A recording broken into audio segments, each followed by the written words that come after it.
Hi, it's James Willoughby, and this is our September 6th market update for the Austin residential market.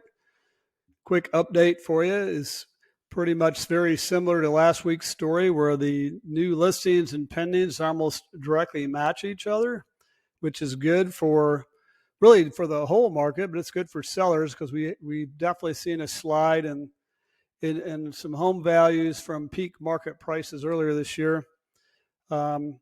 Primarily because it's a supply and demand business, so we've had more supply. Now our total active listings graph is showing that it's leveled out. Now we're only tracking resale homes and not new homes here. When we add the new homes, this graph is slightly higher, and it will affect the statistics somewhat because the new home builders are starting. Well, a lot of them have caught up, and some of them have not, but we think they're going to go conservative because they're still in a volatile situation as far as pricing and all that stuff is concerned, because they've had a hard time figuring it all out here in the last year and a half with supply chain and all that.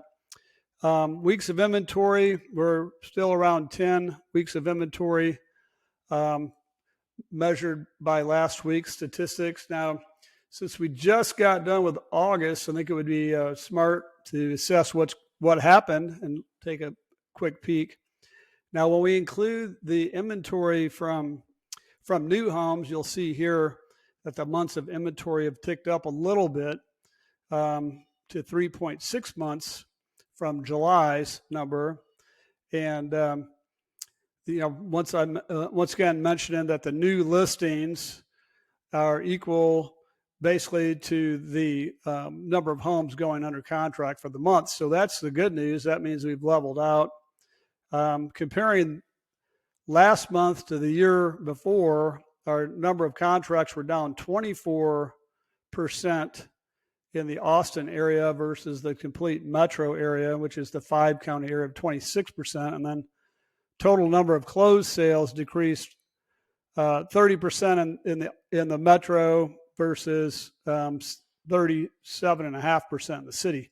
This is probably the most telling because this is the activity that occurred basically a month and a half ago when things looked pretty scary. I want to bring your attention to this graph, which I borrowed from another agent in the marketplace. I think this is a very smart graph because it shows you the data points of what's happened each month since April, which is when we first recognized that we went from an extreme seller's market shifting over to a more balanced market. So this is seller's leverage. You have more leverage when you have less inventory.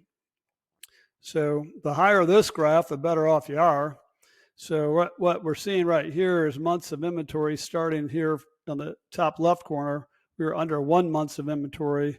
Changed in May, then a significant change in June and July to over 3 months. And then you can see from July to August, it hasn't changed much. So we look at 3 months of inventory or less. If you look at the dotted line, that's what we consider to be a seller's market.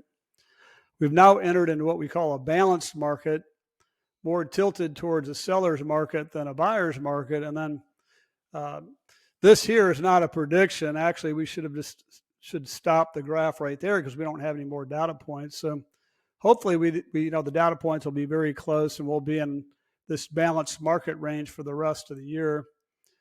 So the biggest takeaway is that units are pending units and months of inventory are both leveling off. That's good for the market in general. It does show the percentages of changes here, and I'm not going to go through this, but I am going to send it to you so you can check it out. And it doesn't look like inventory is likely to increase based on how many homes are coming on the market, how many people are pulling off the market.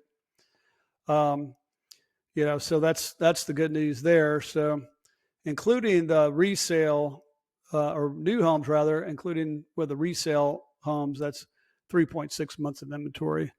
So there's the good news of what's going on in the marketplace. So if you're a seller and we're not getting traction, it's probably simple. It's probably just the price. And if you're a buyer, well, gosh, it's a good opportunity now to look because rates are still relatively low with predictions of interest rates, continuing to go up towards the end of the year here and into next year. So time to really get serious and think about the market as a whole and making your move. So let us know if you have any questions, and we'll talk to you next week. Thanks.